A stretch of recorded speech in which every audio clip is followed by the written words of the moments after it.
Hi there, it's Chiyu here from IHeartUmami.com. Welcome to my paleo cooking channel. This week I'm going to share with you an old-time favorite, Japanese teriyaki chicken. I'm going to show you how to use one pan to make this insanely delicious dish. So that's very easy for you to clean up. And it's going to be paleo, Whole30, and even keto friendly. And as always, it's insanely delicious, so good. So without further ado, let's make my crispy teriyaki chicken.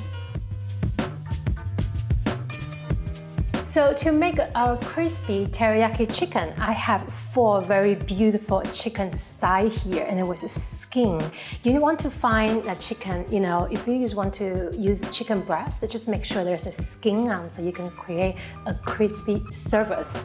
And so I'm just going to quickly pat dry them, so just prevent any water going on here.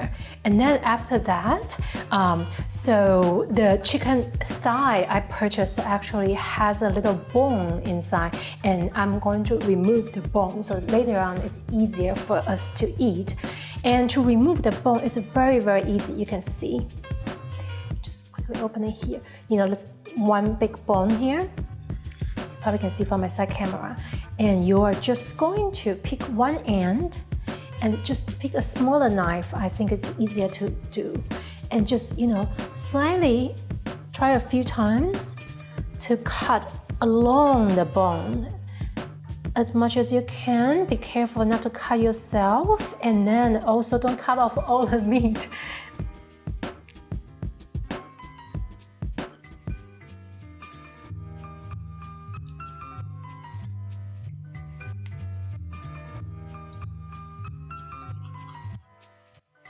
Here you go, bone off.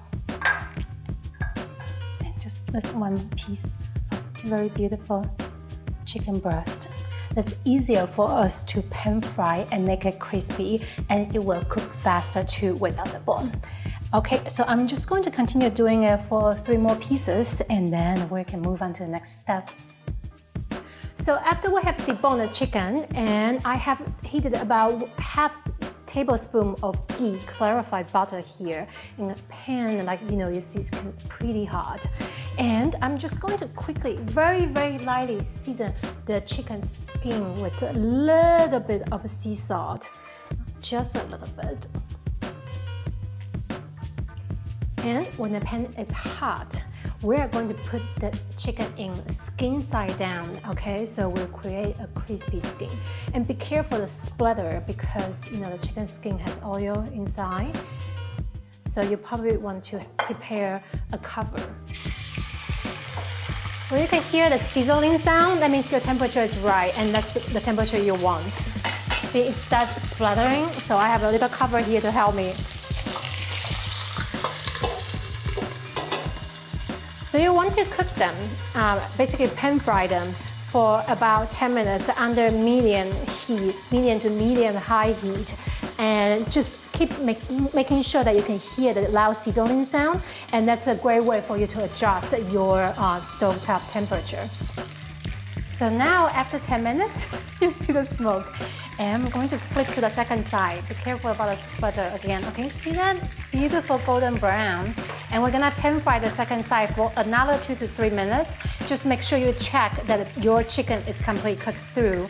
And since we debone them at the first step, so they should cook through faster. And if you didn't debone them, then you will need to take a little bit longer. Just make sure you check the chicken and it's absolutely cooked through. And we'll be right back. We're gonna make the sauce, and after that, we're gonna eat. Now after the chicken is cooked through both sides and the skin is crispy golden brown, I'm going to take them out and just set them aside. And this extra oil here in the pan, you just want to set them aside because we are going to make a sauce, and then you don't want the sauce to become too greasy, right? And then, if it's any extra oil, you can just also dab them away a little bit just to keep your one pan clean. So to make Paleo Whole30 and also keto friendly sauce, actually we're going to do a little bit differently, but it's just gonna be as amazing as the original teriyaki sauce. and without any junk or added sugar. So I have grated about 1 teaspoon of garlic, just grate them. And then also about 1 teaspoon of fresh ginger. And we are going to use fish sauce. We're going to use coconut aminos, soy sauce substitute. And also we're going to use a little bit of apple cider vinegar. And this is completely organic and no sugar added, and it's also gluten-free, no any other weird chemical stuff. So I'm going to turn my heat up, just sliding about medium low, and I'm going to add about 2 tablespoons of fish sauce, 3 tablespoons of coconut aminos. They're a little bit lighter than soy sauce, so that's the reason you want to add just about half to 1 tablespoon more, and you can always adjust it a little bit later. About 2 tablespoons of apple cider vinegar, and then just our grated garlic and also ginger to make the sauce taste really, really authentic.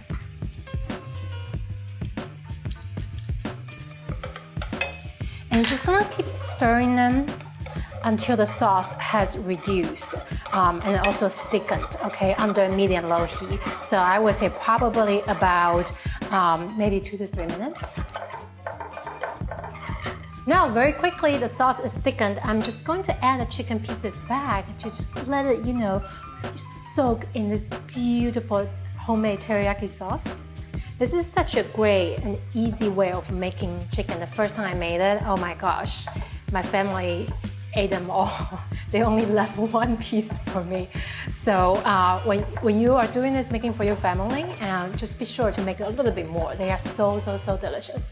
And by the way, if you want to download today's recipe and step-by-step instruction with the exact measurements, you can come to my website. I will put a link right here and also down below. And if you want to learn more about my IHeartUmami Paleo Cooking School, I have a 4 little module videos that teach you how to make Asian-inspired paleo cuisine, how to make your food tasty and fun and family friendly that your kids will love to eat your healthy, real food. So you can come to my website, IHeartUmami.com, and enter your first name. I will send you more information about my cooking school. Cool. So just a few more seconds to see, very quick, and it smells insanely amazing here. I'm going to turn off the heat, and the next step is we're going to eat. Now come to the final step, we're going to eat. And I have previously just steamed a little bit of broccoli. You can pick any leafy greens or greens you like to go with your crispy teriyaki chicken. And if you have extra sauce left, you can, after you slice them, you can actually pour the sauce over. If it's not, absolutely fine because your chicken is coated with so much flavor already. And once it's cool, wait for about 5 minutes when it's cool, and then you can slice them, okay, into pieces so it's easier to eat. Oh my gosh. I don't know if you can hear the crispy sound here. It's so good. And I'm gonna be, sorry, a little bit rude because I can't resist it. I'm going to use my hand and eat it. Wow. It's savory. The chicken is so incredibly juicy and the skin is crispy, and it's so sweet because we caramelized our sauce. One more bite. Wow, amazing. And guess what I forgot? I'm just busy about eating the food. Little sesame seeds, if you want, you can sprinkle on top of it to make your food look, gorgeous too. So I'm gonna do that, so later on I can take some pictures to share with you. Wow, it's just one easier and great way for you to spice up your regular chicken dish.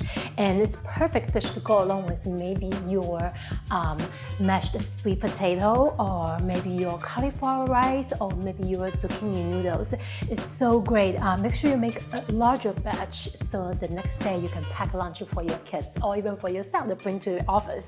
Believe me, everyone's gonna ask you, what happened to this, what did you do?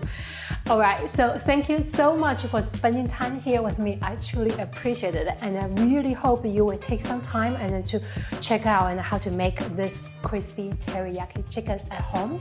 To download today's recipe, please visit IHeartUmami.com. I will put the link right here and also down below. See you again next Thursday, and thanks so much again. Bye.